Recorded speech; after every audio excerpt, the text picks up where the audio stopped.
The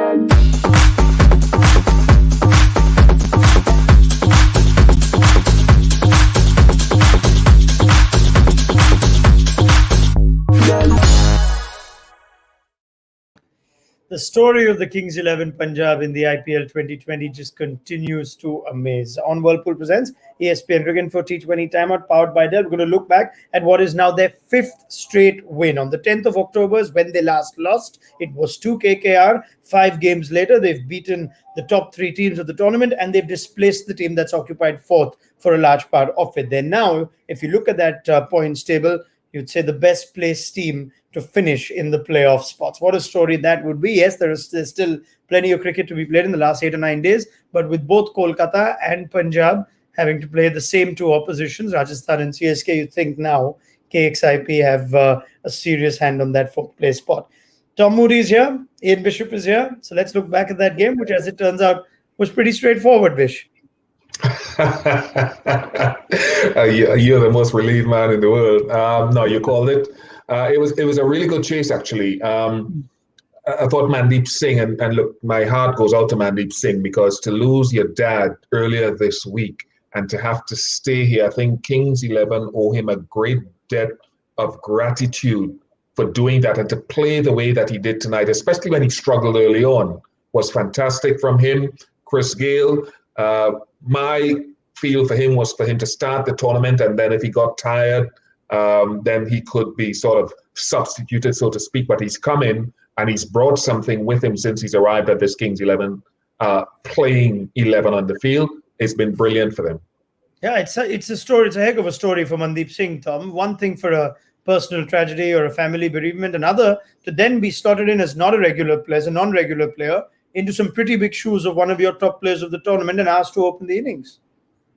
Yeah, it just shows a great deal of strength, mental strength and character. And sometimes, at these sort of extreme points of hardship, people find something special, and he has dug very deep and found something. And as Bish quite rightly said, it wasn't like the first part of his innings was fluent by any means, but he managed to hold on. And that's the most important thing. A lot of players don't give up, but they can throw their wicket away just in giving up in pursuit of trying to find the rhythm to their game and the timing. But he persevered, and he ended up with a valuable half century, which helped guide Kings 11 to a very comfortable win. Could KKR have made more a fight of this, Bish? 150 looks pretty ordinary right now. Yeah, Sharjah, that's always going to be a hard total to defend, even if the pitch slows down a little bit. The one thing, and I'm battling with it, and I want to throw back to Tom as well, RK, is that I understand why Lucky Ferguson is bowling outside of the power play. Clearly, it is an issue for him to bowl in the middle overs, where he did so well in 50-over cricket last year. But I just wonder if there should be some flexibility, just some flexibility for him to have an early go, because to be bowling at 150 clicks and over just occasionally can cause some disruptions to other teams. Tom? Yeah, look, I 100% agree. Look, I get the fact that he specialises in that middle phase, and he's had success in that middle phase. But when you have a situation when your opposition are cruising and you're lacking penetration, you're lacking the ability to take wickets, surely you bring on one of your significant wicket takers to try to break that open, even though it may be an over or 2 earlier than you had planned. And I think that's one of the things that, seems to be a bit of a theme that we've talked about over the past few weeks during this IPL, is teams getting set with certain structures and not being flexible enough to be able to make a little bit of an adjustment because circumstances might look a little bit different out in the middle. Yep, fair point. One more point I'd like your thoughts on before I move to our 5-point review is Sunil Narine, after he's back as the bowler. Bish, last game was all about Sunil Narine, the batsman. There seems to be a very conscious effort. There's a clear difference in the action is from just the lay view that we get. He's gone wicketless in both games. Now, can you understand that given all that he's probably going through? Oh, for sure. for sure. Both Tom and I have sat in places where we've looked at his action. That action is not unique. It's not the first time he's used that action with the ball hanging down behind his right thigh. It's sort of like a javelin kind of technique. But to be doing it so consistently now says that there's still some remedial work that's going on with his action, something that he has to come to terms with. So again, for a guy like that, I can't understand mentally what the challenges have been for him. It could not have been easy, but it does tell you that the pace at which he used the ball isn't coming as easily, and to get some of the variation that he's accustomed to isn't coming as naturally. So it's a tough time for Sunil Narine bowling-wise. Yeah, and it is something which is affecting KKR one way or the other, isn't it, Tom? Not getting wickets.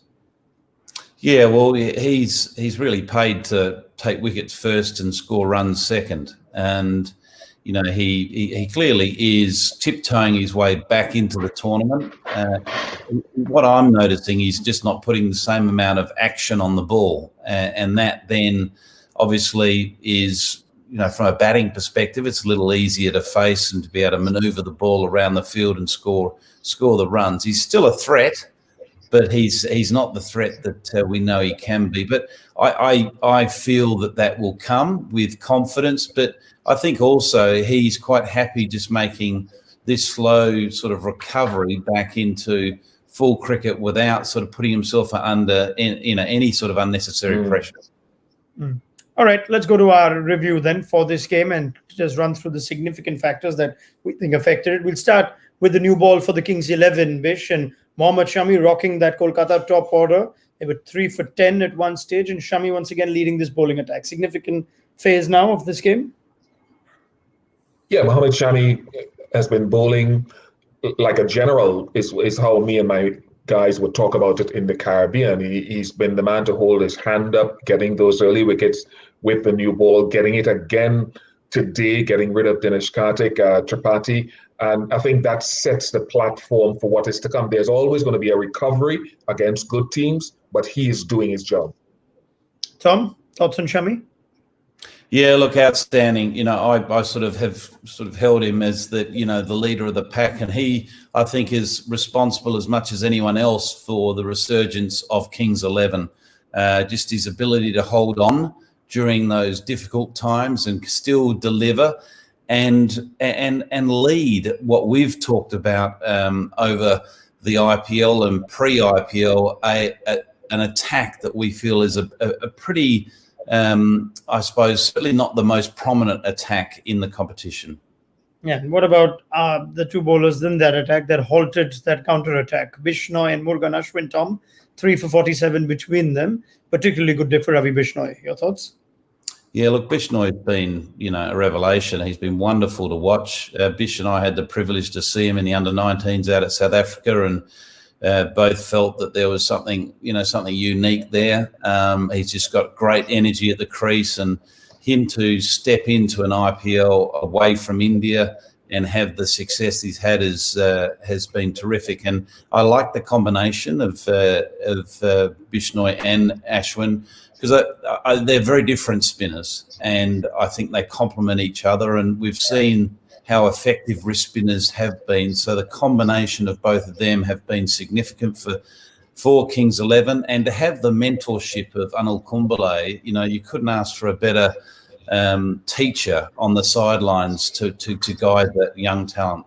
Yeah, not too many teams have two quality leg spinners, Bish, but Punjab seem to be managing both of theirs pretty well.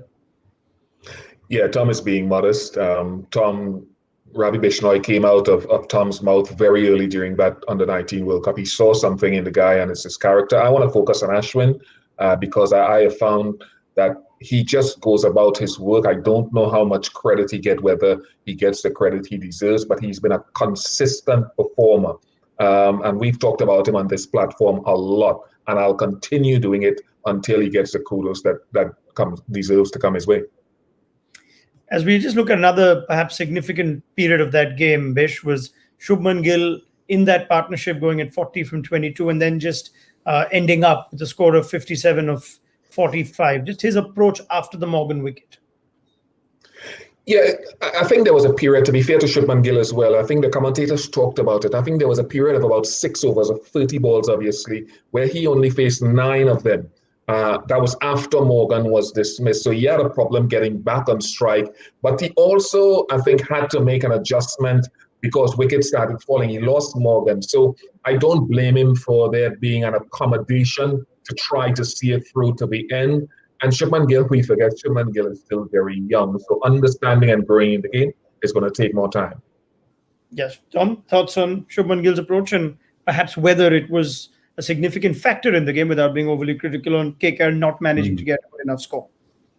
Yeah, look, I thought the significant factor was not so much around Shubman Gill. I thought it was the early wickets they lost, and then the dismissal of Morgan was the significant factor. Shubman Gill, look, he could have chanced his arm and when he got the strike, sort of taken the game on a bit more, but. That's easy said, but when the scoreboard's telling you've lost 5, then 6 wickets, you have the responsibility as a top order batsman to bat deep, to be there at the end, because there's no one that can score as freely as someone that's established at the crease. So that would have been his thinking, because that's what's drummed into the batsman. Once you get in, go deep, because no one else can, finish a game or, finish the team's total as well as what you can if you're still at the crease. Right. As we look at the chase, Chris Gayle ensured that it would be pretty straightforward. 51 of 29 to him. He seems to be growing into this role of a number 3 in T20s pretty well, Tom.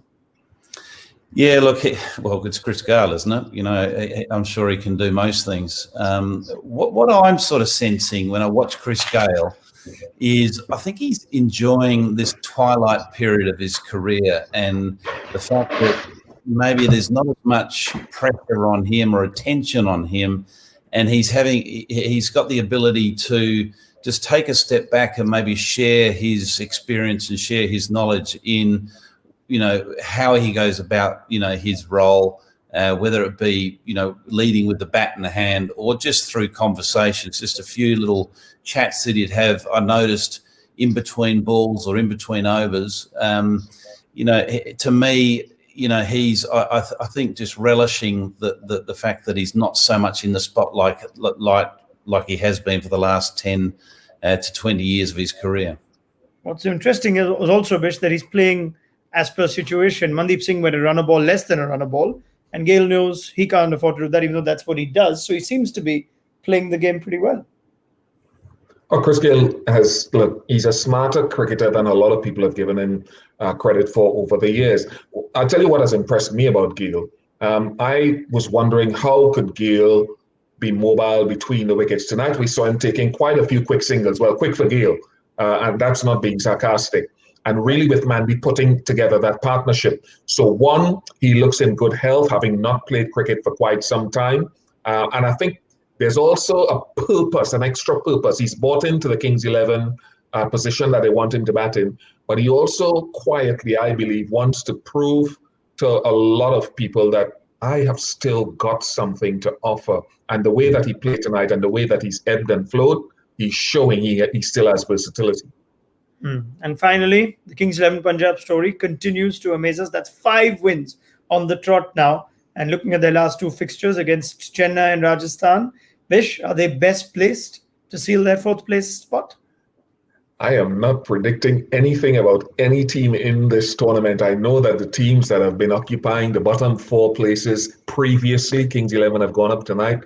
They will not go quietly into the night, RK and Tom. We saw what Rajasthan took down Mumbai Indians last night. So anything is possible. But you could can you imagine where Kings 11 would have been had they won 2 of those games that they should have early in the season? It's coming together nicely. They need Mayank Agarwal back. That'll help them no end. So I like what they're doing. They're showing great strength and purpose.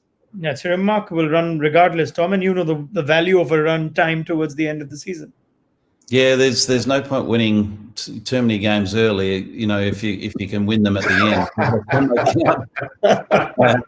You ideally don't want to do it to the extreme that Kings 11 have done it, but what they've done is they've gained enormous self-belief as a team, and they're sharing the load. There's a number of people that are making contributions, which is really important. So, yeah, look, you would think, as you said, that they're certainly firm favourites to end up in that top four. But, you also got to be very wary of sides that are on their knees, because they've got nothing to lose and they can just play crazy cricket. Yep, that just sums up the Kings 11 season. Crazy cricket, but their story continues to go on. The Sunrisers are battling for their life tomorrow. They play the Delhi Capitals. Keep an eye out on the Delhi Capitals, who all of a sudden have lost a couple on the trot. Don't want to be dragged into an unnecessary scrap after having such a good run in the first half. Like Tom Moody says, no point winning too many of them too early. Rajasthan are still in it. Bish mentions what they've done to Mumbai, so don't take them lightly. And you can never know what to expect from Kolkata Knight Riders either. So, all in all, that's where Punjab are at 4th place. In 10 days' time, will they be there? That's anyone's guess. But it was a terrific game for Kings 11. Their run continues. It's a big thank you to Tom Moody and Ian Bishop for a fine day's work on Whirlpool Presents ESPN Cricket Info T20 Timeout, powered by Dell. And do join us tomorrow, 7 p.m. IST, for build-up to the Sunrisers Delhi game as well. Bye-bye.